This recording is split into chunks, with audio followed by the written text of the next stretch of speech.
வணக்கம் வந்தன மக்களே, இது தமிழச்சி குரல், உங்களில் ஒரு குரல். இந்த காணொலியில் நீங்கள் பார்க்க போகிற சிறுகதை என் மனைவி.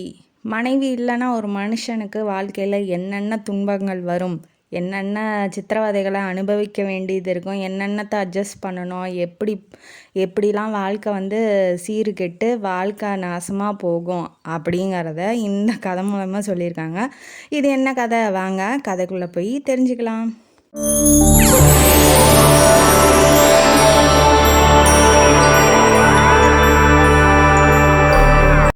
இந்த கதையோட ஆரம்பத்தில் ஒரு 50-60 வயது மதிக்கத்தக்க நபர் தான் ஹீரோவாக இருக்கார். அவர் பேர் மேகநாதன். என்னடா கிழவன்லாம் ஹீரோன்னு சொல்கிறியா அப்படின்னு சொல்லி கேட்காதீங்க. இந்த கதையில் இவர் தான் ஹீரோ. ஆனால் கதை சூப்பராக இருக்கும், நம்பி கேளுங்க. இப்போ என்ன ஆகுது அப்படின்னா, அவர் வீட்டு வேலையெல்லாம் செஞ்சிட்ருக்காரு. அவரோட ஃப்ரெண்டு அதே வயசு ஒத்த நபர் தான், ஒரு 50-60 வயசு மதிக்கத்தக்க நபர் தான். அவர் என்ன பண்ணுறாருன்னா, வாடா டைம் ஆயிடுச்சு. அவர் பேர் சுந்தரம். அவர் என்ன பண்ணுறாரு, டைம் ஆயிடுச்சு வா கோயிலுக்கு போகலாம், நட சாத்திர போகிறாங்க அப்படின்னு சொல்லி வேகமாக பரபரப்பாக கூப்பிட்டுருக்காப்புல. இவர் வீட்டு வேலையெல்லாம் செஞ்சிட்ருக்காரு. இவருக்கு ஒரே ஒரு பையன்தான், அவன் பேர் நரேந்திரன். அவனுக்கு கல்யாணம் ஆயிடுச்சு. அவங்க மருமக பேர் சுகுணா. இவருக்கு ஒய்ஃபு இறந்து போயிட்டாங்க. அவங்க ஒய்ஃபு பேர் மரகதம். அவங்க என்ன பண்ணுறாங்க அப்படின்னா, குழந்த இல்லாமல் ரொம்ப நாள் இருந்திருக்காங்க. இப்போ அதாவது ஒரு 40 வயசு மதிக்கத்தக்க நிலையில் தான் அவங்களுக்கு குழந்த பிறந்திருக்கு. அதனால் என்ன ஆயிடுச்சு அப்படின்னா, வயசான காலத்தினால உடல்நல பாதிக்கப்பட்டு அவங்க இறந்து போயிடுறாங்க. அதாவது இவனை நரேந்திரனை பெற்று போட்டு செத்து போயிடுறாங்க.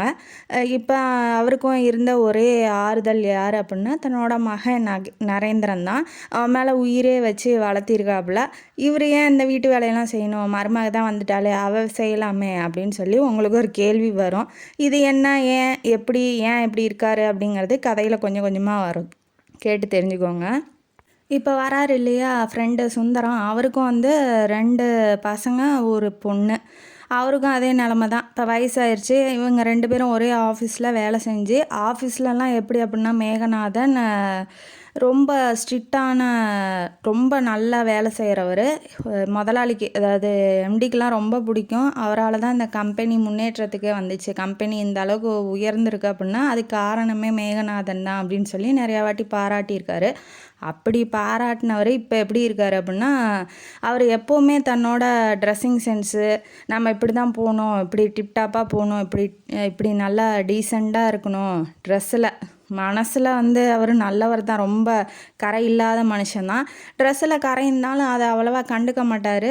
அதை பார்த்து இவருக்கு கொஞ்சம் டென்ஷனு ஃப்ரெண்டுக்கு, ஏன்டா இப்படி இருக்கா, இப்படி அழுக்கு ட்ரெஸ்ஸை போட்டுட்ருக்கா, ஏன்டா வேறு ட்ரெஸ்ஸாவது போட்டு வாடா அப்படின்னு சொல்லி மிரட்டுறாப்புல. ஃப்ரெண்டு மேலே ஒரு அக்கறை இருக்குது இல்லையா, அதனால் அப்படி சொல்கிறாப்புல. அதனால் அவரும் என்ன பண்ணுறாரு, அவசரமாக ட்ரெஸ்ஸை மாற்றிக்கிட்டு இப்போ வெளியில் போகலாம் அப்படின்னா, இவருக்கு என்னன்னா, மருமக ஒரு வேலை கொடுத்துருக்கா. 2 பேரும் ஆஃபீஸை முடிச்சுட்டு வர டைமு, இவர் சாப்பாடு செஞ்சு வைக்கணும். அவங்க ஆஃபீஸ்லேருந்து வந்த உடனேயே சமையல் கட்டுக்குள்ளே மகாராணி அவர்கள் புக முடியாது, எரிஞ்சு விழுவாங்க. அதனால் என்ன பண்ணுறாரு அப்படின்னா, கொஞ்சம் சீக்கிரம் வந்துடணும் அப்படிங்கிற மாதிரி மனசுக்குள்ளே நினச்சிக்கிட்டு போகிறாரு. ஏன்னா இப்போ அவள் வந்தானா என்னை இப்படி வேலை வைக்கிறாங்க, இது பண்ணுறாங்க, அது பண்ணுறாங்க, இவங்களுக்கெல்லாம் வடித்து கொட்டணுமா அப்படிங்கிற மாதிரி ஒரு டென்ஷன்லாம் அவங்க கத்திக்கிட்டு இருப்பாங்க இல்லையா. ஏன் தேவையில்லாத வேலை, இவரே ஏதோ ஒன்று செஞ்சு வச்சுட்டா போதும், நம்ம சும்மா தானே இருக்கோம் அப்படிங்கிற மாதிரி இவர் செஞ்சால் என்ன அப்படிங்கிற மாதிரி அவங்க மருமக சொல்லியிருப்பாளாட்டங்குது. அதனால் அவர் வேலை செஞ்சுக்கிறது. சரி மகன் தானே செஞ்சு வச்சிடலாம். இத்தனை வருஷம் அப்போ அவங்க மனைவி போயிட்டாங்க இல்லையா, அதுலேருந்து பையனுக்கு பார்த்துக்கிட்டு இருந்தோம். இப்போ மருமகளுக்கும் பார்க்குறோம். எது வயசான காலத்தில் ஓய்வு தேவைப்படுற வயசில் இவர் இன்னும் ஓய்வு கிடைக்கல. சரின்ட்டு இப்போ கிளம்பி போகிறாங்க. இப்போ வயசானவங்களாம் சேர்ந்து ஒரு கோயில் கட்டிக்கிட்டு இருக்காங்க. அந்த கோயிலுக்கு என்னென்ன பணிகள்லாம் நடைபெறுது, அதாவது கம்பி, ஜல்லி, செங்கல் எவ்வளோ வந்திருக்கு, அதெல்லாம் பார்த்து ஒரு குரூப்பாக சேர்ந்து பேசிக்கிட்டு அந்த மாதிரி அரட்டை அடிச்சிட்டு இருக்காங்க. அவங்க வாழ்க்கையில் கிடைச்ச ஒரே ஆறுதல் அதுதான் வச்சுக்கோங்களேன். மருமக வர்றதுக்கு முன்னாடி, அதாவது சுகுணா வர்றதுக்கு முன்னாடி நல்லா தான் இருந்தான் நரேந்திரன். அப்பா பையனாக தான் இருந்தான். அப்பா மேலே உயிரே வச்சுக்கிட்டு இருந்தான். அப்பா சொன்னால் எப்பா இது செய்யலாமா, இது பண்ணலாமா அப்படின்னு சொல்லி கேட்டு பண்ணுறவன் தான். ஆனால் இப்போ மனைவி வந்ததுக்கப்புறம் அவங்க பேச்சே கேட்க மாட்டேங்கிறான். அவங்க ஒரு அப்பானே மதிக்க மாட்டேங்கிறாங்க. இப்போ சுகுணா எப்படி வந்தா அப்படிங்கிறத யோசிச்சு பார்க்குறாங்க. மருமகளாக வந்ததுக்கப்புறம் என்ன நினப்பாங்க, ஒரு சாதாரணமாக வீட்டில் ஒரு மனுஷன் என்ன நினப்பான், சரி நம்ம இத்தனை வருஷம் பார்த்துக்கிட்டோம் பையனை, இனிமேட்டு மருமகன் நம்மளையும் சேர்த்து பார்த்துக்குவா, மக மாதிரி இருப்பா அப்படின்னு சொல்லி நினைக்கிறது தானே. இப்போ நல்லவராக இருந்தால் அப்படி தான் நினைப்பாங்க. அவரும் அப்படி தான் நினைக்கிறாரு. என்ன பண்ணுறாருன்னா, இந்த மாதிரி சொல்லி கொடுக்குறாரு, இந்த மாதிரி செஞ்சிருமா, இதெல்லாம் பிடிக்காதுமா அவனுக்கு, இதெல்லாம் பிடிக்கும் அப்படின்னு சொல்லி ஒரு மாமியார் இருந்து என்ன சொல்லுவாங்களோ அதெல்லாம் அவங்களுக்கு இதாம்மா குடும்ப வழக்கம், இப்படி தாம்மா இருப்போம் அப்படின்னு சொல்லி எல்லாத்தையும் சொல்லி தராரு. அதெல்லாம் கேட்டுட்டு போய் அவர் செய்ய போகிறாளா? அதெல்லாம் கிடையாது. என்ன சொல்கிறா அப்படின்னா, இப்படி நான் வடித்து கொட்டுறதுக்காக நான் உங்களை கல்யாணம் பண்ணிக்கிட்டேன், இப்போ நான் ஆஃபீஸையும் பார்த்துக்கணும் வீட்டையும் பார்த்துக்கணுமா, வீட்டிலேருந்து இப்போ வேலையெல்லாம் செஞ்சுக்கிட்டு இருந்தால் ஆஃபீஸ் வேலையை யார் பார்ப்பா? நீங்கள் கல்யாணத்துக்கு அப்புறம் வீட்டு மேலே வாங்கின லோனை கட்டுறதுக்காக வேலைக்கு போகணுன்னு சொல்லிட்டீங்க.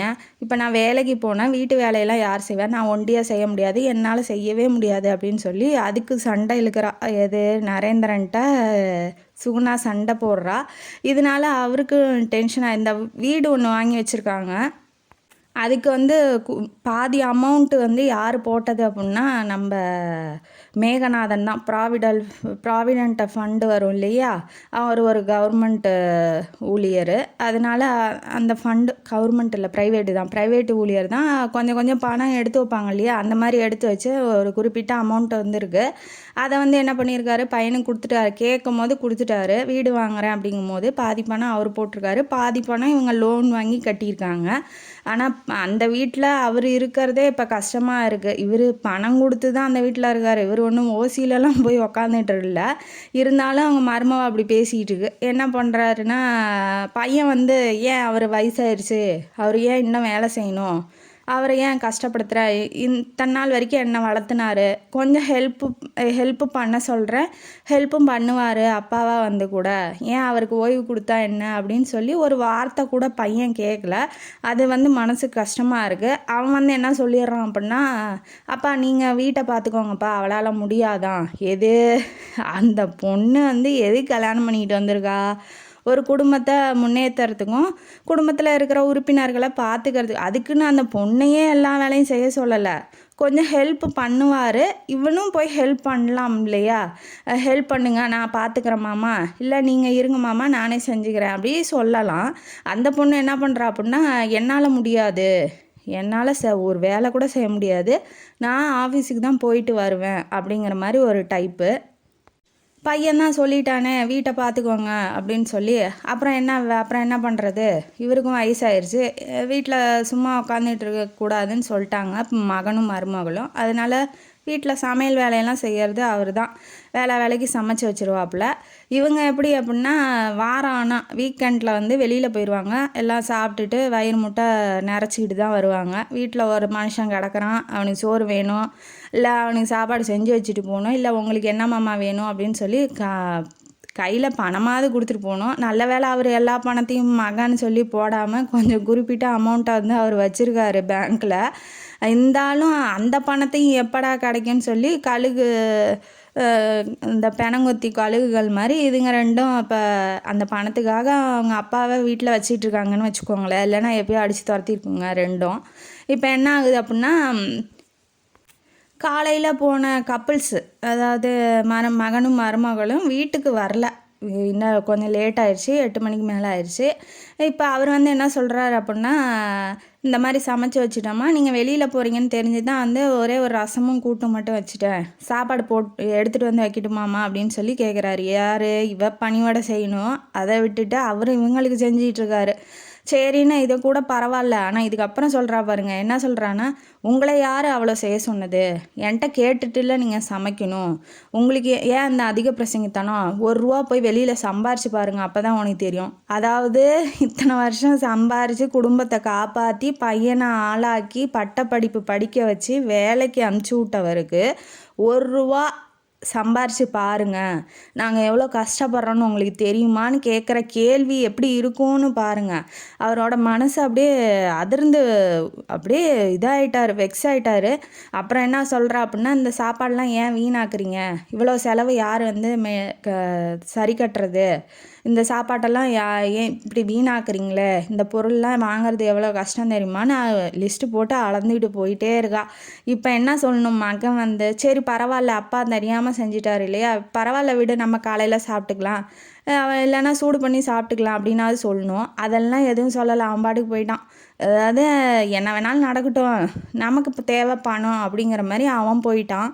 ஒரு அப்பாவை இப்படி திட்டுறா இப்படி பேசுகிறா அப்படிங்கிற ஒரு கொஞ்சம் கூட ஏற்று கேட்கலாம் அப்படிங்கிறதுலாம் எதுவுமே இல்லை. அவர் என்ன சொல்லிட்டாருன்னா, ஃப்ரிட்ஜில் வச்சிடறோம்மா, நான் காலையிலே நானே எடுத்து சாப்பிட்டுக்கிற, பழசாக இருந்தாலும் பரவாயில்ல அப்படின்னு சொல்லிட்டாப்புல. அதெல்லாம் அதுதான் சரி, பழகிக்கோங்க, பழக்கம் இல்லாத பழகிக்கோங்க அப்படின்னு சொல்லிட்டு இவ பாட்டுக்கு போகிறா. அவருக்கு இனிமேட்டு அந்த வீட்டில் ஒரு வாய் சாப்பிட அவருக்கு மனசு வரவே இல்லை. சாப்பாடையும் தொடவே இல்லை. போய் ஃப்ரிட்ஜில் வச்சுட்டு இவர் பாட்டுக்கு வெளியில் போயிட்டார். பசி எத்தனை நாளைக்கு, இப்போ மான ரோஷம் இருக்குது, ஆனால் பசி தெரியுது இல்லையா, அதனால என்ன பண்ணுறாரு, கடைக்கு போய் 2 பண்ணை மட்டும் வாங்கி சாப்பிட்டுட்டு பசியை அடக்கிக்கிறாரு. இந்த மாதிரி நிறையா டைம் நடந்திருக்கு. நிறையா தடவை பண்ணை வாங்கியும் சாப்பிட்ருக்காப்புல. ஒரு தடவை என்ன பண்ணுறாரு அப்படின்னா, இவர் பேங்க்கில் இருக்க காசை வச்சு தான் இந்த பண்ணு கூட இவர் காசில் தான் வாங்கி சாப்பிட்றாரு. அவங்க ஒன்றும் இவருக்கு காசுலாம் தர்றதில்ல. அதுக்கப்புறம் என்ன பண்ணுறாரு, ஒரு நாளைக்கு சரி பஜ்ஜி சாப்பிட்லாம், பக்கோடா சாப்பிட்லாம், இப்போ வயசானால் ஏதாவது சாப்பிடணும் போல் ஆசைப்படுவாங்க இல்லையா, அதனால் என்ன பண்ணுறாரு அப்படின்னா, போய் ஒரு தெருமுனையில் ஏதோ ஒரு பக்கோடா கடை இருக்க மாட்டேங்குது, அந்த கடையில் போய் ஒரு 50 கிராம் வாங்கி சாப்பிட்டுட்டு இருக்கும்போது அந்த மர்மம் வந்துடுறா. எது, தெருமுனையில் நுழைஞ்சு பார்த்துக்கிட்டே போனோன்னே இவ வீட்லேயும் திங்க விட மாட்டேங்கிறா, வெளியில் வந்தாலும் திங்க விட மாட்டேங்கிறா. என்னடா கடவுளே அப்படின்னா, இப்போ வெளியில் போய் சாப்பிட்டா அவளுக்கு அவமரியாதையாக ஆயிருமா. என்னான்னு போட்டு விட்டுட்டா, புருஷன்கிட்ட போட்டு விட்டோன்னே புருஷன் என்ன கேட்குறான் அப்படின்னா, ஏன்ப்பா இப்படி எங்கள் மானத்தை கெடுக்குறீங்க, உங்களுக்கு சாப்பாடு கூட போடாமல் விரட்டி விட்டுட்டான்னு எல்லாரும் சொல்கிறதுக்கா, அதுதானே உண்மை. அவன் சாப்பாடு அவனை சாப்பிட விட்டிங்களா 2 பேரும், என்னென்ன பேச்சு பேசுனீங்க, இருந்தாலும் வெளியில் பார்க்குறவங்களாம் என்னப்பா நினைப்பாங்க, எங்களை பற்றி கொடுமைக்காரங்கள்னு நினைக்க மாட்டாங்களா, ஏன்ப்பா இப்படி பண்ணுறீங்க அப்படின்னு சொன்னோன்னா, ஏன்ப்பா ஏன் காசில் நான் எனக்கு வேணும்னு பக்கோடா வாங்கி திங்கிறேன், அதில் என்னப்பா உனக்கு வந்துச்சு அப்படின்னு சொல்லிட்டு போகிறாரு. இந்த மாதிரிலாம் இனிமேட்டு பண்ணாதீங்க அப்படின்னு சொல்லிட்டு, சரிப்பா அப்படின்னு. இது எப்படி இருக்குது அப்படின்னா, தேவையில்லாமல் சண்டை வளர்க்குற மாதிரி இருக்குல்ல. சரி போ, நான் சாப்பிடல அவ்வளோதானே, சாப்பிட மாட்டேன் போ அப்படின்ட்டு அவர் போயிடுறாரு. அமைதியாக வயசாகிடுச்சு இல்லையா, அவருக்கு அந்த சண்டை போட்டு நம்ம பிரச்சனையை பெருசாக்கி ஏன் தேவையில்லாது, பொறுத்து போகிற குணம் வந்துருச்சு, அதனால் பொறுத்து போயிடுறாப்புல. மருமக வீட்டுக்கு ஃப்ரெண்ட்ஸ் எல்லாம் கூப்பிட்டு பார்ட்டி பண்ணிகிட்டு இருக்கா. இப்போ இவர் உள்ள சமையல் இருக்காப்புல. சமையல் கட்டில் இருந்துட்டு இவர் ஜூஸ் எடுத்துகிட்டா காஃபி வேணுமான்னு கேட்கும் போதே உள்ளே அவருக்கு சத்தம் கேட்டுருது. அதனால் ஒரு டம்ளர்லாம் எடுத்து வச்சுட்டு ஜூஸ் எல்லாம் ஊற்றி வச்சுட்டாப்புல. அப்புறம் காஃபிலாம் வேண்டாம் ஜூஸே போதுன்னு ஃப்ரெண்ட்ஸு சொன்னோன்னா காஃபியும் போட்டு வச்சுட்டாரு. ஏன்னா சொல்லுவா, நம்ம தான் செய்யணும்னு தெரியுது, அதனால் இவர் ஆல்ரெடி செஞ்சு வச்சுட்டாரு. அப்புறம் பிஸ்கட் பாக்கெட்டை மட்டும் எடுத்து பீரோலேருந்து எடுத்து பிரித்து ட்ரேயில் வச்சுட்டு கொண்டு போய் கொடுக்குறா. ஏன்னா அவ்வளோ சீக்கிரத்தில் வந்துட்டா பரவாயில்லையே அப்படிங்கும்போது, வேறு ஏதாவது வேணுமாம். அதாவது இவ என்ன சொல்லணும் ஃப்ரெண்ட்ஸு முன்னாடி, எனக்கு எங்கள் மாமனார் தான் உதவியாக இருக்கார், நீ வீட்டுக்குள்ளே என்ன வேணாலும் திட்டிக்கோ, என்ன வேணாலும் பண்ணிக்கோ, ஆனால் வெளியில் வர்றவங்கள்ட்டையாவது கொஞ்சம் பெருமையாக பேசலாம் இல்லையா, எங்கள் மாமனார் தான் எனக்கு உதவி செஞ்சார், எங்கள் மாமனார் இல்லைன்னா நான் இந்த அளவுக்கு ஆஃபீஸையும் வீட்டையும் மெயின்டைன் பண்ண முடியாது. ஏன்னா வீடெல்லாம் ரொம்ப நீட்டாக வச்சுருக்காப்புல, ரொம்ப நல்லபடியாக வச்சுருக்காப்புல. அதெல்லாம் பார்த்துட்டு இவருக்கு என்னன்னா, நம்மளை பற்றி ஒரு வார்த்தை கூட பேசலையே, ஆமாம்மா என்னால் எல்லாமே முடியுங்கிற மாதிரி அவளே எல்லாம் செஞ்ச மாதிரி இவளே பேசிகிட்டு இருக்கா. அதனால் இவர் என்ன யோசிக்கிறாருன்னா, வெளியில் வந்துட்டு மருமகள்கிட்ட, ஜூஸ் போதுமா இல்லை வேறு ஏதாவது வேணுமாம்மா, நான் கடைக்கு போய் வாங்கிட்டு வரேன், வாழைப்பழம் வாங்கிட்டு வரட்டுமாம்மா அப்படின்னு சொல்லி, இல்லை வேறு ஏதாவது செய்யணுமாம்மா அப்படின்னு சொல்லி இப்போ எல்லாத்துக்கிட்டையும் கேட்டோன்னே எல்லாம் ஷாக் ஆகிட்டாங்க. ஓ இப்போ இது யார், உங்கள் மாமனாரா அப்படின்னு சொல்லி கேட்க. ஆமாம்மா நான் தான் உதவி பண்ணேன், மாமனார் அவங்க அப்பா மாதிரி, நான் பொண்ணு தானே, இந்த உதவி கூட நான் செய்ய மாட்டேனா அப்படின்னு சொன்னோன்னே, இதான் அவங்க மாமனார், அவர் ஆல்ரெடி ட்ரெஸ்ஸிங் சென்ஸ்லாம் எப்படி இருக்கும், கொஞ்சம் இப்போ வேலை செய்கிறாரு, வேர்த்து வடியுது இல்லையா, கொஞ்சம் அழுக்காக தான் இருக்கும். அது இல்லாமல் இவர் அயன் பண்ணி டெய்லி கட்டிக்கிட்டா போய் சமையக்கட்டில் சமைக்க போகிறாரு கிடையாது, கொஞ்சம் ட்ரெஸ்ஸு வேட்டியெல்லாம் சுருங்கி இருக்குது. அதெல்லாம் பார்த்துட்டு என்ன வேலைக்கார மாதிரி இருக்கார் உங்கள் அப்பாங்கிற, சரி உங்கள் மாமனாருங்கிற அப்படின்னு சொல்லி ஒருத்தி கேட்குறா. இன்னொருத்தி என்னங்கிற, நீ எப்படி டீசெண்டாக இருக்க, தேவதை மாதிரி இருக்க, உன் புருஷன் அதை விட சூப்பர் ஹீரோவாக இருக்காப்புல, இவருக்கா இவரோட அப்பாவா இது, எங்களால் நம்பவே முடியலையா, அச்சு அசல் வேலைக்கார மாதிரியே இருக்காங்களே அப்படின்னு சொல்லிட்டு மாமனாரை கீழ்த்தனமாக மட்டம் தட்டுறாளுங்க. அதை கேட்டுட்டு இவளுக்கு மாமனாரை தட்டுறதை விட நம்ம மானம் போகுதே அப்படிங்கிறது தான் இவளுக்கு பெரிய கவலையாக இருக்குது. ஏன் அப்படி பேசுகிறீங்க, பேசக்கூடாது, அவர் வயசில் பெரியவர், ஏன் அந்த மாதிரிலாம் பேசாதீங்க அப்படின்னு சொல்லி ஒரு வார்த்தை கூட இவளும் சொல்லலை. புருஷன் வந்தோடனே திரும்ப போட்டு விட்றா. திரும்ப அவன் என்ன ஒன்றும் கேட்கல. சரி விடுன்னு சொல்லி அதை பற்றி எதுவும் பேசவும் இல்லை. இனிமேட்டு இப்படி பண்ணாதீங்கப்பா அப்படின்னு சொல்லிட்டு அப்பா மேலே தான் சொல்கிறானே ஒழிஞ்சு இவளை எதுவுமே சொல்கிறதில்ல. அவன் எப்படி ஆகிட்டான் அப்படின்னா, பொண்டாட்டி சத்தம் போட்டாவோ கோவப்பட்டாவோ அடங்கி போக பழகிட்டான். அதனால் என்ன பண்ணுறாங்கன்னா, எய்த்து பேசுறதுக்கு அவனுக்கு வரல, இந்த மாதிரி கொலையாயிட்டானே அப்படின்னு சொல்லி அவரும் எதுவும் பேசுறதில்ல. மருமக தான் காய்ச்சின்னு காய்ச்சிக்கிட்டு இருக்கா ரெண்டு பேர்த்தையும். அந்த பக்கம் என்னவோ தெரில, இந்த மாமனார் கெதியா அதோ கெதியா ஆகுது. அப்புறம் அவர் ஃப்ரெண்டு வந்துட்டாங்க. ஃப்ரெண்டு வந்தோடனே வெளியில் போயிட்டு ஏதோ டிஸ்கஸ் பண்ணிகிட்டு இருக்காப்புல. என்ன நான் சொன்னது முடிஞ்சா அப்படின்னு சொல்லி கேட்டுட்ருக்காப்புல. முடிஞ்ச போதுரா, வந்து பார்க்க சொல்கிறேன் அப்படின்னு சொல்லிட்டு ஒருத்தரை தாடிக்கார மாதிரி இருக்காப்புல, அவர் வந்து பார்க்க சொல்கிறேன்னு சொல்கிறாப்புல. சரி அப்படின்னு சொல்லிட்டு அங்கே பேச்சுவார்த்தையை முடிச்சுட்டு வீட்டுக்கு வராப்புல. வீட்டுக்கு வந்தோன்னே சாப்பாடை போட்டு சாப்பிட போகிறாப்புல. போடும்போது அவருக்கு ஒய்ஃபோட ஞாபகம் வருது. இந்த மாதிரி நீ என்னோட கடந்து கஷ்டப்படாததுக்கு தான் நீ என்னை விட்டுட்டு போயிட்டியா, நீ போனதே நல்லது தான், என் கூட இருந்து இந்த மாதிரி அவலத்தெல்லாம் பார்க்குறதுக்கு நீ செத்து போனதே எவ்வளோ நல்லது அப்படிங்கிற மாதிரி நினச்சிட்டு இருக்காங்க. அவங்க மனைவி உயிரோடு இருக்கும்போது ஒரு வேலை கூட செய்ய மாட்டார், சாப்பிட்ட தட்டை கூட எடுத்து வைக்க மாட்டாப்புல. அப்படி இருந்தவர் குழந்தைய வளர்த்து ஆளாக்கி எல்லா வீட்டு வேலையும் செஞ்சு எல்லாம் பண்ணவருக்கு இப்போ வாழ்க்கை எப்படி இருக்குது பாருங்கள். இன்னொன்று என்ன நினச்சி பார்க்குறாரு அப்படின்னா, மனைவி ஒரே ஒரு குறை தான் இருந்துச்சு. அதாவது ஒரு 4-5 வீடு இருக்கும் இல்லையா, அந்த வீட்டில் காலனி மாதிரி இருக்கும் இல்லையா, அந்த மாதிரி இடத்துல தான் அவங்க வந்திருக்காங்க. அதாவது புருஷன் பொண்டாட்டி 2 பேரும், மேகநாதனும் மரகதமும். அப்படி இருந்தும் கூட அவங்க ரொம்ப சந்தோஷமாக இருந்திருக்காங்க. காய் வைக்கிட்டா, கீரை வைக்கிட்டா, மோர் ஊற்றுட்டா, சாம்பார் சாப்பிடுங்க, காரமாக எதுவும் சாப்பிடாதீங்க, பால் குடிங்க எல்லாம் சொல்லி புருஷனை நல்லா பார்த்துக்கிட்டவ இப்போ ஆளே இல்லாத அனாதையாக ஆகி சாப்பாட்டுக்கு கூட குத்தி காட்டி பேசுகிற அளவுக்கு நம்ம நிலமை ஆயிடுச்சே அப்படிங்கிறத நினச்சி ரொம்ப வருத்தப்படுறாரு. குழந்தை இல்லையே அப்படிங்கிற ஏக்கம் ஒன்றை தவிர அவங்களுக்கு எந்த குறையும் இருந்ததில்லை. அதுவும் 40 வயசுக்கு மேலே ஏதோ கடவுள் புண்ணியத்தால் நரேந்திரன் வயிற்றில் வந்துடுறான். வயிற்றில் வந்தோன்னே வயசானது பெற்றுக்கிட்டதுனால கொஞ்சம் உடம்பு சரியில்லாமல் ஆகி அவங்களும் காலமாயிடுறாங்க. இப்படி நீ என்னோட இந்த செயல்கள்லாம் பார்க்கறதுக்கு நீ போனதே எவ்வளோ நல்லது அப்படிங்கிற மாதிரி மனசுக்குள்ளே நினச்சிக்கிறாரு. ஏன் என்னை விட்டுட்டு போனேன், இந்த மாதிரி நரகத்தில் தள்ளவா என்னை விட்டுட்டு போனேன் அப்படிங்கிற மாதிரி இப்போ பழசெல்லாம் நினச்சி பார்க்குறாரு இல்லையா. இப்போ யாருக்காக இருந்தாலுமே நல்லா வாழ்ந்த காலம்லாம் ஞாபகத்தில் வந்தால் அழுக வரும் இல்லையா, அந்த மாதிரி அழுகிறாரு. அவருக்கு கண்ட்ரோல் பண்ண முடியல. என்னடா பண்ணுறதுன்னு வாழ்க்கையை ஓட்டிகிட்ருக்காப்புல. அடுத்தது என்ன ஆகுது அப்படின்னா, சாப்பிடாம தட்டை மட்டும் கொண்டு போய் உள்ளே வச்சிடுறாரு. சாப்பாடு இறங்க துக்கம் தான், தொண்டையை அடைக்கிட்டேன், இனிமேட்டு என்ன சாப்பிட முடியும் அப்படின்னு சொல்லிட்டு ஃப்ரெண்டையாவது போய் பார்க்கலாம் அப்படின்னு கோயில் பக்கமாக போகிறாப்புல. கட்டிகிட்டு இருக்காங்க இல்லையா, கோயில் பக்கமாக போகிறாப்புல. போனதுக்கப்புறம் அங்கே ஒரு வயசானவர் பக்கத்தில் உட்கார்றாரு. பேரன் ஓடி வரான். தாத்தா வா போகலான்னு கையை பிடிச்சி இழுக்கிறாங்க அந்த தாத்தாவை. இவர் மேகநாதன் பார்த்துக்கிட்டே இருக்கார். சரி நமக்கு ஒரு பேரனோ பேத்தியோ வந்தால் நம்மளும் இந்த மாதிரி நம்ம வாழ்க்கையும் மாறிடுமோ, இப்போ குழந்தை இல்லாததுனால தானே இவங்க இப்படி நம்மளை ஒதுக்கி வைக்கிறாங்க, குழந்தை வந்துட்டால் அந்த குழந்தையோட நம்ம ஜாலியாக இருக்கலாமோ, இந்த மாதிரி தாத்தா பேத்தி பேரங்கிற மாதிரி பாண்டிங் வருமோ, நம்ம வாழ்க்கை அப்பயாவது நல்லா இருக்குமோன்னு நினைக்கிறாரு ஒரு பக்கம். இன்னொரு பக்கம் என்ன நினைக்கிறாருன்னா, இந்த பொண்ணே இவ்வளோ விஷமாக இருக்குது, குழந்தைக்கும் விஷத்தை கொஞ்சம் கொஞ்சமாக ஏற்றி விட்டு நம்மளை இன்னும் கொஞ்சம் சித்திரவதை பண்ணுவாளோ அப்படிங்கிற மாதிரி அதையும் யோசிக்கிறாரு. வேணாம் பெற்றதேங்க சரியில்லை, வரப்போகிறது மட்டும் என்ன நம்மளை தாங்கவா போகுது, கிடையாது. அதனால் என்ன பண்ணலாம், இந்த மாதிரி சீன்ஸ் எல்லாம் யோசிக்கிறத விட நடக்கிற நடைமுறையை பற்றி யோசிப்போம் அப்படிங்கிற மாதிரி எந்திரிச்சு வீட்டுக்கு போயிடுறாப்புல. கொஞ்சம் செலவு அதிகமாக ஆயிடுச்சு இவருக்கு. என்ன அப்படின்னா, இப்போ இவருக்கு தேவையானதை இவரே பண்ணிக்கிறாரு இல்லையா, சாப்பிட எதாவது வேணும்னா உடனே போய் வாங்கிக்கிறாரு. அதனால இவர் காசு கொஞ்சம் கொஞ்சமாக கரையுது.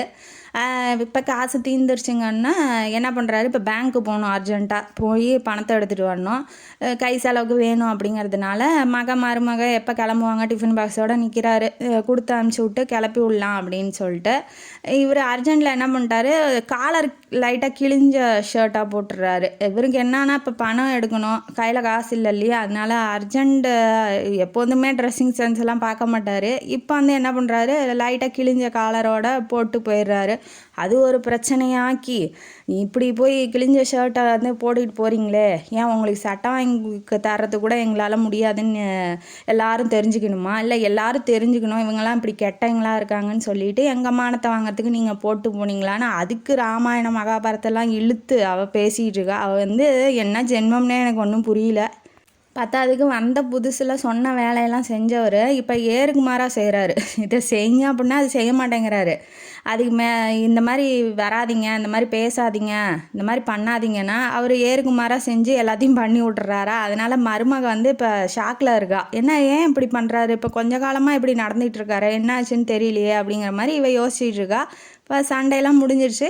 மறுநாள் வந்து ஆஃபீஸுக்கு போகும்போது என்ன சொல்கிறா அப்படின்னா, ஆஃபீஸில் வீக்கெண்டு வந்துருச்சு. வீக்கெண்டுக்கு இப்போ ஜோடி கப்புள்ஸ் வெளியில் போவாங்க இல்லையா, ஜாலியாக போகலாம், ரைட்டு. இவன் என்ன பண்ணுறா அப்படின்னா, முன்னாடி வந்து அவரோட பையன்தான் வயசானவர் நிற்கிறாருங்கிற ஒரு கொஞ்சம் கூட மரியாதையே இல்லாமல் கட்டி பிடிச்சிக்கிட்டு மேலே கையை வச்சுக்கிட்டு போகிறா. இது வந்து என்னதான் வந்து புருஷன் பொண்டாட்டின்னு இருந்தாலுமே ஏன் கொஞ்சம் கண் பார்வையில் மறைகிற தூரத்தில் போய் கட்டி பிடிச்சிக்குவாங்களே, அவர் நிற்கும் போதே ஏன் இந்த மாதிரி பண்ணணும் அப்படிங்கிறது என்னோட கேள்வி. வேணும்னே இவ பண்ணுற மாதிரி எனக்கு தோணுது. அந்த மாதிரி நடந்துக்கிறா அவருக்கு கொஞ்சம் சங்கோஜமாக தான் வியர்டாக இருக்குது. இருந்தாலும் அவர் என்னத்தை போய் சொல்ல போகிறாரு, ஒன்றும் சொல்ல போகிறதில்ல, மகனே நம்ம பக்கம் இல்லை, அதுக்கப்புறம் என்ன பேசி என்ன வரப்போகுது அப்படிங்கிற மாதிரி இவளும் விட்டுட்டாரு. இப்போ என்ன ஆகுது அப்படின்னா, வீக்கெண்டுக்கு வெளியில் போகும்போது மருமக என்ன சொல்லியிருக்கா அப்படின்னா, மளிகை கடைக்காரன் வருவான், ஜாமான்லாம் வாங்கி வைங்க, வீட்டுக்குள்ளே ஜாமான்லாம் எடுத்துகிட்டு வந்துடுவான், லிஸ்ட்டு கொடுத்துட்டேன், வாங்கி வைங்க அப்படின்னு சொல்லிட்டு இவங்க கிளம்பிடுறாங்க. இவருக்கு என்னன்னா இப்போ வெளியில் போகணும், இவர் ஒரு விஷயம் வந்து செயல்படுத்த போகிறாரு. அந்த விஷயம் செய்யறதுக்காக இப்போ மீட் பண்ண போகணும், அவர் ஃப்ரெண்டை சுந்தரத்தை மீட் பண்ண போகணும். இப்போ இவ வாங்கி வைக்க சொல்லியிருக்கா. இப்போ இது வாங்கி வைக்கல அப்படின்னா அவள் வந்து ஒரு தீபாவளியே வச்சிருவா, பொங்கல் வச்சிருவா நமக்கு அப்படின்னு சொல்லி அவருக்கு கொஞ்சம் பயப்படுறாரு. இருந்தாலும் சரி நம்ம அதுக்குள்ளே வந்துடலான்னு சொல்லிட்டு போனவர் லேட் ஆயிடுச்சு. அவன் வந்துட்டு போயிட்டான். சைக்கிளோட அச்செல்லாம் தெரிஞ்சிருக்கு, கதவு திறந்துருக்கிறதும் தெரிஞ்சிருக்கு, அதனால் கேட்டு திறந்ததுன்னு தெரிஞ்சிருக்கு. அதனால என்ன பண்ணுறாரு அப்படின்னா, திரும்ப மளிகை கடைக்காரருக்கு போய் சொல்கிறாப்புல, இந்த மாதிரி அவன் வந்திருப்பான், நான் இல்லைப்பா நான் வெளியில் போயிட்டேன், கொஞ்சம் திரும்ப வந்து வீட்டில் வந்து வைக்க சொல்லுப்பா அப்படின்னு சொன்னோடனே அவர் என்ன சொல்கிறாருன்னா, அவன் ரொம்ப தூரத்துக்கு போயிருக்கான், வர்றதுக்கு லேட் ஆகும், இன்னொரு வீட்டு ஜாமான்லாம் தூக்கிட்டு போயிருக்காப்புல, அதனால் வர்றதுக்கு லேட் ஆகும் சார், நீங்கள் போங்க, வந்தோன்னே நான் சொல்கிறேன்னு வாட்டி என்ன ஆயிடுச்சு, அவங்க 2 பேரும் கப்புள்ஸ் 2 பேரும் போயிட்டு வீட்டுக்கு வந்த டயத்தில் அவன் வந்துட்டான் கரெக்டாக. இது இவருக்கு எது செஞ்சால் மாட்டிக்குவோன்னு இருக்கோ அதே கரெக்டாக எல்லாம் நடக்குதா. உடனே ஜாமான்லாம் ஏன்டா நேரத்துக்கு எடுத்துகிட்டு வர, எப்படா நான் கணக்கு 6 மணிக்கு மேலே ஆயிடுச்சு, 6 மணிக்கு மேலே ஆகி நான் எப்படி கணக்கு பார்த்து உன் கையில் காசு கொடுக்கறது, ஏன் சாயங்காலத்துக்கு மேலே வர, காலையிலே போட சொன்னால அப்படின்னு சொன்னோன்னே அவன் என்ன சொல்லிடுறான், நான் காலையில் வந்தேன் மேடம், இங்கே யாரும் இல்லை வீட்டில், அதனால் நான் போயிட்டேன் அப்படின்னு சொல்லி அவன் உண்மையை சொல்லிட்டு போயிட்டான். இவளுக்கு பார்த்து முறைக்கிறா அவரை. இப்போ நீ முறைச்சிக்கோ, எனக்கு எந்த கவலையும் இல்லை, நீங்கள் தான் வீட்டுக்கு வந்துட்டீங்கல்ல, எனக்கு வேலை இருக்குன்னு அவர் எந்திரிச்சு வெளியில் போயிடுறாப்புல. அப்புறம் டைனிங் டேபிளில் உட்காந்து சாப்பிடும்போது ஒரு விஷயம் நடக்குது. என்ன அப்படின்னா, அவரோட ஒய்ஃபோட ஞாபகமாக ஒரு 3 அடுக்கு சங்கிலி ஒன்று வச்சுருப்பாப்புல, பேங்க்கில் அடமானமாக வச்சுருப்பார். ஏதாவது இந்த பையனுக்கு இந்த வீட்டை வாங்கணும், பணம் கொடுக்கணும் அப்படிங்கிறதுக்காக அடமானம் வச்சுருப்பார். மீட்டுக்கலாம் எப்படியா இருந்தாலும். மனைவியோட ஞாபகார்த்தமாக அவர் மொத ப்ரமோஷன் கிடச்சி வந்த பணத்தில் மனைவிக்கு ஆசையாக போட்ட சங்கிலி, அந்த சங்கிலியை வந்து எப்படியாவது வாங்கிடணும் அப்படிங்கிற முயற்சியில் பையன்கிட்ட சொல்லிகிட்டே இருப்பார், எப்படியாவது வாங்கி கொடுத்துருப்பா அப்படின்னு சொல்லி. அவனும் வந்து மாதம் வட்டி கட்டிக்கிட்டு தான் இருக்கான். இப்போ இவன் என்னங்கிறா அப்படின்னா, அது எதுக்கு தேவையில்லாமல் வட்டி கட்டிக்கிட்டு, ஏன் தேவையில்லாமல் இருக்கிற பொருளை வச்சுக்கிட்டு இருக்கணும், விற்றுட்டா என்ன அப்படிங்கிற மாதிரி சொன்னோன்னே மகன் என்ன சொல்கிறாப்புல, இல்லை அம்மாவோட ஞாபகமாக இருக்குது, அது ஒன்றாவது இருக்கட்டுமே அப்படிங்கிற மாதிரி சொன்னோன்னே இது ஏன் தேவையில்லாமல் வட்டியே கட்ட முடியல, வீணாக காசு விரயமாகுது, அதை ஏன் பணம் கட்டிக்கிட்டு வச்சுக்கிட்டு இருக்கணும் அப்படிங்கிற மாதிரி சொல்கிறா. அடுத்தது என்னங்கிறான்னா, நான் வாஷிங் மிஷினுக்கு ஆர்டர் போட்டிருக்கேன் அப்படின்னு சொல்கிறா. இதாவது இவ வாஷிங் மிஷின் வாங்குறதுக்கு பணம் இருக்குது, ஆனால் அதுக்கு வட்டி கட்ட பணம் இல்லை. இது என்னடா அது கால கொடுமையாக இருக்குது அப்படிங்கிற மாதிரி தான் இருக்குது. இவன் என்ன சொல்கிறான், நரேந்திரன் பொண்டாட்டிக்கிட்ட என்ன சொல்கிறான்னா, இப்போ தான் நான் டிவி வாங்கினேன், அந்த கடனே இப்போ தான் முடிச்சிருக்கு, நான் வேறு வீட்டு கடனை அடைக்கணும், அடுத்தது வாஷிங் மிஷினை பார்க்குறாங்கிற, நான் எத்தனை கடனை அடைக்கிறது அப்படிங்கிற மாதிரி அவன் கத்துனா நீங்கள் வந்து பாருங்கள், நீங்கள் வாங்கினீங்கன்னா நீங்கள் வந்து பார்த்தீங்கன்னா உங்களுக்கு ரொம்ப பிடிக்கும் அப்படிங்கிற மாதிரி அவள் புருஷங்கிட்ட பேசிக்கிட்டு இருக்கா. இதுங்கெல்லாம் திருந்தாதுங்கன்னு இவர் எந்திரிச்சு உள்ளே போயிடுறாரு. அதுக்கப்புறம் என்ன ஆகுது அப்படின்னா, டிவி வாங்கி வச்சுருப்பா பார்த்தீங்களா, அந்த டிவியை பார்க்குறதுக்கு நேரம் இல்லைன்னு சொல்லியிருப்பான். ஏது சண்டையில். ஏன்னா இவங்க காலையில் போனால் நைட்டு தான் வராங்க வீட்டுக்கு. அந்த டிவி யார் பார்ப்பா, யாரும் பார்க்கறதுக்கு ஆள் இல்லை. இருக்க ஒரே ஆள் நம்ம ஹீரோவான மேகநாதன் மட்டும்தான். அவர் என்ன பண்ணுறாரு, சும்மா இருக்கிறதுக்கு ஏதாவது ஒரு சீரியலை பார்ப்போமேன்னு சீரியலை போட்டு பார்த்துக்கிட்டு இருந்திருப்பாப்புல. அங்கேருந்து வந்தவ என்ன பண்ணிட்டான்னா, அது அவளோட சொத்து மாதிரியும் அந்த சொத்தை இவர் அனுபவிக்கிற மாதிரியும் என்னங்கிறான்னா, ஏன் இந்த டிவியெல்லாம் போட்டு பார்க்குறீங்க, உங்களுக்கு வேலையே இல்லையா, இது நான் வாங்கின டிவி அப்படிங்கிற மாதிரி சொல்லிடுறா. சொன்னோன்னே அவன் பத்தாதுக்கு மவங்காரன் என்னங்கிறான், ஏப்பா காலையிலேருந்து பொழுதுனிக்கு நீங்கள் வயலும் வாழ்வுலேருந்து எல்லாமே பார்க்கணுமாப்பா டிவியில் அப்படிங்கிற மாதிரி அவனும் பேசிடுறான். இனிமேட்டு அந்த டிவியை போய் தொடவே மாட்டார். இப்போ வாஷிங் மிஷின் வாங்க போகிறாங்களாம், அதுக்கு அந்த அழுகு துணியை போடுறதுக்கு நம்ம வந்து விட மாட்டாங்க. என்னமோ பண்ணிட்டு போய் தொலைட்டேன்னு சொல்லிட்டு அவர் போயிடுறாப்புல. மறுநாள் எந்திரிச்சா அன்னைக்கு வந்து அவரோட மனைவியோட நினைவு நாள், அதாவது செத்து போன நாள். அதனால் என்ன பண்ணுறாருன்னா, காலையிலே நல்லா ஃப்ரெஷ்ஷாக குளித்து நல்ல ட்ரெஸ்ஸாக சூப்பரான ட்ரெஸ்ஸாக போட்டுக்கிட்டு மனைவி பொட்டு வச்சு பூ பொட்டெல்லாம் வைக்கணும் இல்லையா, அன்றைக்கி ஃபோட்டோவெல்லாம் தொடச்சிட்டு, அதனால் என்ன பண்ணுறாரு, தொடச்சி வச்சுட்டு பூ வாங்கிறதுக்காக போகலாமா அப்படின்னு சொல்லி நினைக்கிறாரு. பொட்டெல்லாம் வச்சுட்டு வந்து ஃப்ரிட்ஜை திறக்கும் போது என்ன ஆகுது, பூ இருக்குது. மல்லிகை பூனா அவங்களுக்கு ரொம்ப பிடிக்கும். சாகும் போது கூட மல்லிகை பூவால் ஃபுல்லாக இது பண்ணி தான் பாடை கட்டுவாங்க இல்லையா, அந்த மாதிரி கட்டி தான் வந்து எடுத்து போட்டிருக்காப்புல. அவ்வளோ மனைவி மேலே உயிராக இருந்திருக்காரு. இப்போ தான் அவங்க இல்லையே. இப்போ என்னாச்சு அப்படின்னா, மல்லிகைப்பூவாவது வாங்கி வைக்கணும் அப்படின்னு சொல்லிட்டு ஃப்ரிட்ஜை திறக்கும் போது மல்லிகைப்பூ இருக்குது. இவன் என்ன அப்படின்னா, வாஷிங் மிஷின் வாங்கிட்டா, அதை வந்து கூட்டிகிட்டு வந்து ஃப்ரெண்ட்ஸ் எல்லாம் கூட்டிகிட்டு வந்து பார்ட்டி வைக்கணும், இந்த வாரம் எங்கேயும் போகக்கூடாது, அந்த பார்ட்டிக்கு நீங்கள் தான் ஒத்துழைக்கணும்னு புருஷங்கிட்ட ஊதியிருக்கா. அவனும் ஓகேன்றிருக்கான். அவன் தான் ஒரு பூம்பூ மாடு மாதிரி எதுக்கு எடுத்தாலும் மண்டையாடிட்டு இருக்கானே, அவனுக்கு தேவை அவள் சம்பாதிக்கிற பணம், அது கொடுத்தா போகுதுன்னு சொல்லி எல்லாத்துக்கும் மண்டையாடிக்கிட்டு உக்காந்துக்கிட்டு இருக்கான். சரின்னு சொல்லிட்டு இவனும் என்ன பண்ணுறான், ஓகே என்னென்ன வேணுமோ சொல்லு, நான் ஹோட்டல்லேருந்து வாங்கிட்டு வந்துடுறேன். இவர் வீட்டில் வேலை செய்கிறதில்ல, நிறுத்திட்டாப்புல. அவருக்கு என்ன தேவையோ அதை மட்டும் அவர் செஞ்சுக்கிறாரு. அதனால் என்ன ஆகுது அப்படின்னா, ஏன்னா பையன் சண்டை போட்டான் இல்லையா, அதனால் இப்போ என்ன ஆகுது அப்படின்னா, பூ இருக்கிறத பார்த்துட்டு சரி பையனுக்கு அம்மா மேலே, சரி நம்ம மேலே தான் ஒன்றும் அன்போ இதோ எதுவுமே இல்லை, அம்மாவையாவது நினச்சிருக்கானே, அவளுக்கு தெரியாமல் பூ வாங்கி வச்சுருக்கான், என் மேலே எரிஞ்சு விழுந்தா கூட மரகதம் அவனுக்கு ரொம்ப பிடிச்சிருக்கு, பாரு உன் மகன் உனக்காக வாங்கி வச்சுருக்கான், எனக்கு கோவம் இருந்தாலும் பையன் மேலே அவன் நல்லா இருக்கட்டும், உனக்காக இவ்வளோ பண்ணுறானே பரவாயில்ல அப்படின்னு சொல்லிட்டு இவர் என்ன பண்ணிட்டாரு, அந்த பூவை எடுத்து கொண்டு போய் பொண்டாட்டி ஃபோட்டோவுக்கு போட்டுறாப்புல. போட்டுட்டு ஊதுபத்திலாம் ஏற்றி வச்சுட்டு மருமகளுக்கு காஃபி போட்டு வந்து வச்சிட்றாப்புல. சரி அன்னைக்கு மூடு நல்லா இருக்கணும் இல்லையா, யார்கிட்டையும் சண்டை போடக்கூடாதுன்னு சொல்லிட்டு காஃபி எடுத்துகிட்டு வந்து வச்சுட்டாப்புல. பல்ல விளக்கிட்டு என்ன அப்படின்னு சொல்லி ஊதுபத்தி வாசனை வருது இல்லையா, பத்தாதுக்கு மல்லிகைப்பூ வாசனையும் வருது. காஃபி கொண்டாந்து வச்சோன்னா என்ன அப்படின்னு சொல்லி கேட்கும் போது, இன்றைக்கி வந்து உங்கள் அத்தையோட நினைவு நாள்மா அப்படின்ன வாட்டி வாசனை வந்தோன்னா இவன் என்னன்னா ஃப்ரிட்ஜை திறந்து பார்க்குறா, பூவை காணோம். போய் ஃபோட்டோக்கிட்ட பார்த்தோன்னா பூ அங்கே இருக்குது. நிறைய என்னமோ கொலை குத்தம் நடந்து இங்கே கொலை விழுந்து பணம் கிடக்கிற மாதிரி அவனை கூப்பிட்டோன்னா என்னம்மா சொல்லுமா, அவன் தூக்கத்தில் எழுந்திரிச்சான் டென்ஷனில்.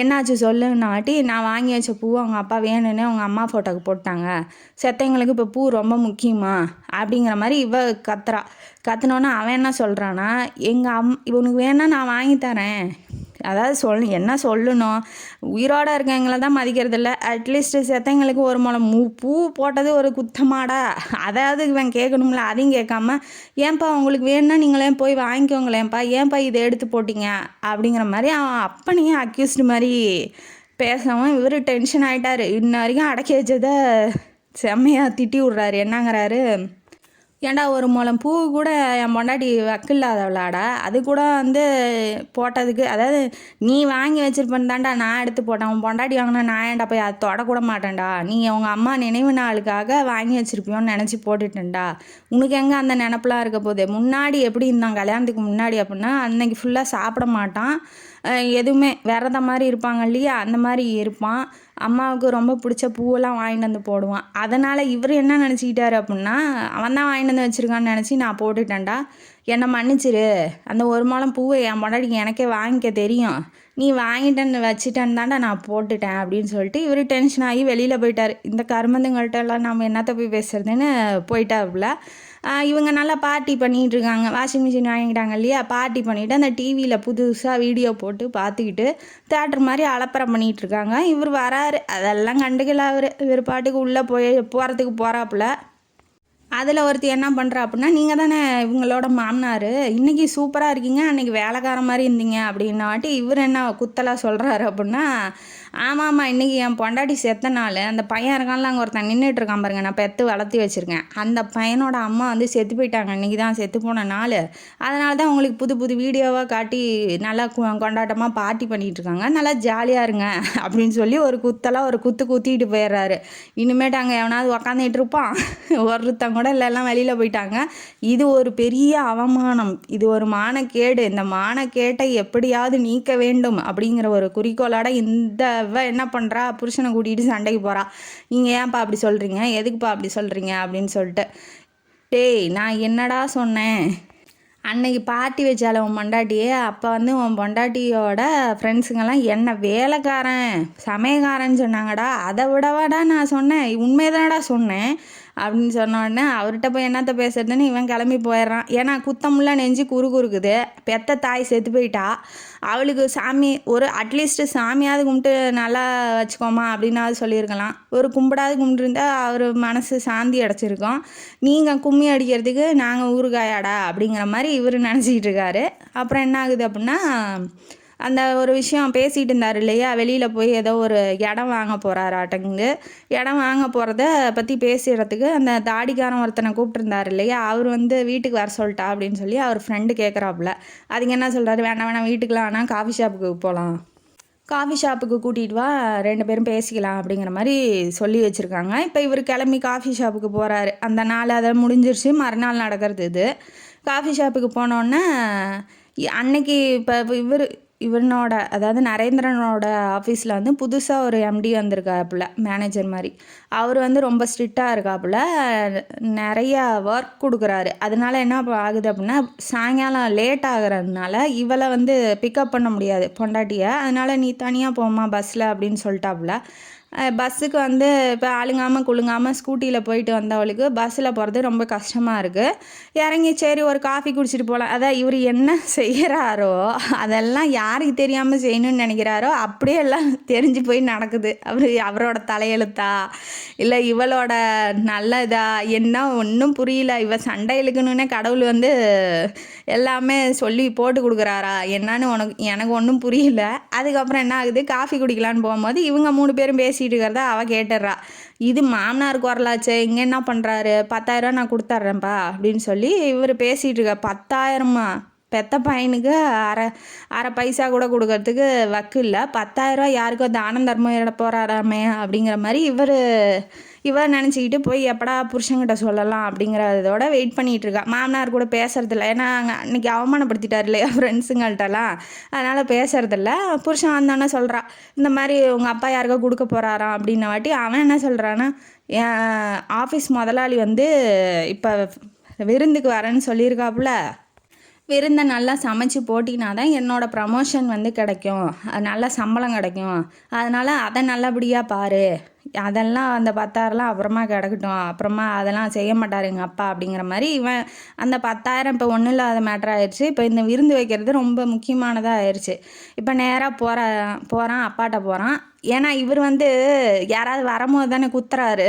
அதனால் இவன் என்ன பண்ணுறான்னா, இந்த மாதிரி கிழிஞ்ச ஷர்ட்டு கிழிஞ்சதெல்லாம் போட்டுட்டு வராதிங்க அப்படின்னு சொல்கிறா. கொஞ்சம் என் முதலாளி வராப்புல, அதனால் கொஞ்சம் டீசெண்டாக இருங்க, வரவே வராதிங்கன்னு தானேப்பா சொல்கிறேன், நான் வரவே மாட்டேன்பா அப்படின்னு சொல்லி இவரும் சொல்லிடுறாரு. பையன் என்ன சொல்ல வரான்னு தெரியுது இல்லையா, அதனால் அவரே சொல்லிடுறாப்புல. பார்த்ததுக்கு மருமக என்ன பண்ணுறா, நீங்கள் வரவே மாட்டிங்கன்னா எனக்கு யார் ஹெல்ப் பண்ணுவா அப்படிங்கிற மாதிரி இவ சொல்ல, அதாவது சமையக்கட்டில் சமையல் வேலையை பாருங்க அப்படிங்கிறத சிம்பாலிக்காக சொல்கிறா. அதுக்கு அடுத்தது சரிம்மா இப்போ என்னப்பா அதுதான் மோசமாக போயிடுது, எப்படி நான் இங்கே இருக்க போகிறதில்ல, அதனால் நான் செஞ்சு இருக்கிற வரைக்கும் செய்கிறேன் அப்படிங்கிற மாதிரி இவர் ஓகேம்மா அப்படிங்கிற மாதிரி சொல்கிறாப்புல. சொன்னதுக்கப்புறம் முதலாளி வந்துட்டாப்புல. அடுப்பு வேலையெல்லாம் இவர் தான் பார்த்துக்கிட்டு இருக்காப்புல. வெளியில் நின்று கெஸ்ட்டெல்லாம் கூப்பிட்டுக்கிட்டு சாப்பாடு போட்டுக்கிட்டுருக்காங்க. சூப்பராக இருக்குது, வடை நல்லா இருக்குது, பஜ்ஜி நல்லா இருக்குது, போண்டா நல்லா இருக்குது அப்படின்னு சொல்லி முதலாளி பாராட்டி தள்ளுறாப்புல. போகும்போது என்ன சொல்கிறாரு, இந்த சமையக்காரனை நான் பார்க்கலாமா அப்படின்னு சொன்ன வாட்டி இவனுக்கு தூக்கி வாரி போடுது. என்னப்பா சொல்கிறீங்க, சமையக்காரன் ஒரு வாட்டி கூட இவன் அப்பா அப்படின்னு சொல்லவே இல்லை. என்னோட அப்பா தான் இதெல்லாம் செஞ்சார், ஹெல்ப் பண்ணார் அப்படின்னு சொல்லி எங்கள் அப்பா இவர் அப்படின்னு சொல்லி கொஞ்சம் கூட இன்ட்ரடியூஸ் கூட பண்ணல, அறிமுகம் கூட செய்யலை. அப்படிங்கும்போது இப்போ சமயக்காரனை கூப்பிட்டு அதுதான் அப்பான்னு சொல்லி தெரிஞ்சிட்டா என்ன பண்ணுறது அப்படிங்கிற மாதிரி. ஏன்னா அவர் ஆல்ரெடி என்ன பண்ணுறாரு, 4 பேர் முன்னாடி தான் கழுத்த இருக்கிறாரு. அதனால் என்ன பண்ணுறான், இவன் கூப்பிட பயப்படுறான். இருந்தாலும் கூப்பிட்றான். சரி முதலாளி சொல்கிறார் இல்லையா, அதனால் கூப்பிட்றான். வெளியில் வந்தோடனே அந்த முதலாளி யார் அப்படின்னா, இவர் வேலை செஞ்சார் இல்லையா கம்பெனியில் 30-40 வருஷமாக, அந்த ஓனரோட மருமக பிள்ளை. அதாவது அவங்க அதாவது மாமா அந்த கம்பெனி இவர் பழைய ஓனர் இருக்கார் இல்லையா, அவரோட தங்கச்சி பையன்தான் அது, மருமகன். அதாவது அவர் ஓனருக்கு மருமகன் தான் அது. சின்ன வயசில் பார்த்துருப்பாரு. இப்போ பார்க்குறதுக்கு பெரிய பையனாக வளர்ந்தோடனே அவருக்கு அடையாளம் தெரியல. இவர் போனோடனே கண்டுபிடிச்சிடுறாரு. சார் நீங்களா, மேகநாதன் சார் தானே, உங்களால் தான் கம்பெனி பெருசாக வளர்ந்துச்சுன்னு எங்கள் மாமா அடிக்கடி சொல்லுவார், உங்களை பார்க்கணுன்னு எனக்கு ரொம்ப நாளாக ஆசை, ஏன் சார் சமயக்கட்டில் போய் நின்றுட்டுருக்கீங்க, நீங்கள் தான் இதெல்லாம் செஞ்சீங்களா அப்படின்னு சொன்னோன்னே ஆமாப்பா அப்படின்னு சொல்லிட்டாப்புல. சொன்னோன்னே இவன் 2 பேர்த்தையும் பார்த்து முறைக்கிறான், செம்ம முறைக்கிறான்.